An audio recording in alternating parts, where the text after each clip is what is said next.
ជាដំបូងចូលទៅទាញកម្មវិធី Play Store គ្រាន់តែវាយពាក្យថា Bacon រួច download វាជាការស្រេចចោះឈ្មោះជាមុនសិនដើម្បីចូលទៅប្រើកម្មវិធីបើយើងមិនទាន់មាន account ចុចពាក្យថា New account បញ្ចូលលេខកូដអ្នកណែនាំ Ref code ដែលបញ្ចូលនៅទីនេះរួចចុចពាក្យ Create account ក្រោយពីបំពេញរួចវាមានលក្ខណៈបែបនេះតែបងប្អូនមិនទាន់អាចរកលុយបានទេដើម្បីរកលុយបានត្រូវបំពេញប្រវត្តិសិនត្រូវចុចត្រេ3ចុចពាក្យ Setting បំពេញឈ្មោះលេខទូរស័ព្ទ Email និង Page ឲ្យបានពេញលេញដើម្បីជាលក្ខណៈ Full Information ក្រៅពីបំពេញអាចចូលទៅបង្ហោះវីដេអូនិងរូបភាពឬចម្រៀងបានហើយតែរាល់វីដេអូត្រូវបង្ហោះត្រូវទាញពី YouTube មកតើធ្វើទាំងអស់គ្នាចូលទៅក្នុង YouTube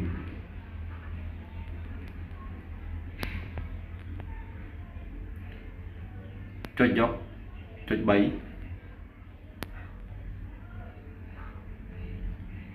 យកពាក្យថា Share យកពាក្យថា Copy Link ដើម្បី copy វីដេអូយកទៅបង្ហោះក្នុង Background យកសញ្ញាបូកក្នុងកម្មវិធី Background ដើម្បីបង្ហោះវីដេអូចូលជ្រើសរើសរកសញ្ញា YouTube រួច copy path នៅក្នុង YouTube ID រួចចុចសញ្ញា Set រួចចុចសញ្ញាដុល្លារឬក៏លុយចុចទៅដើម្បីវាឡើងពណ៌លឿងបាទរួចចុចសញ្ញាផុសបាទរួចចុចលើវីដេអូដែលបានផុសហើយដើម្បីទទួលបាន Ad ក្រោយរួចទាំងពាណិជ្ជកម្មរួចរងចាំបន្តិចវានឹងចេញសញ្ញាខ្វែងរួចចុចសញ្ញាខ្វែងដើម្បីចាក់ចេញក្រោយពីចុចសញ្ញាខ្វែងវានឹងលុតទឹកលុយនៅលើ Ad នោះនេះជាចំនួនទឹកលុយដែលទទួលបានពីការមើល Ad ដើម្បីមើលចំនួនទឹកលុយសូមចុចសញ្ញារូបដុល្លារឬរូបលុយបាទចុចទីនេះ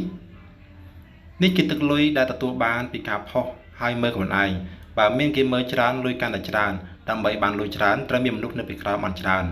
បាទនេះជាចំនួនទឹកលុយដែលទទួលបានសូមអរគុណ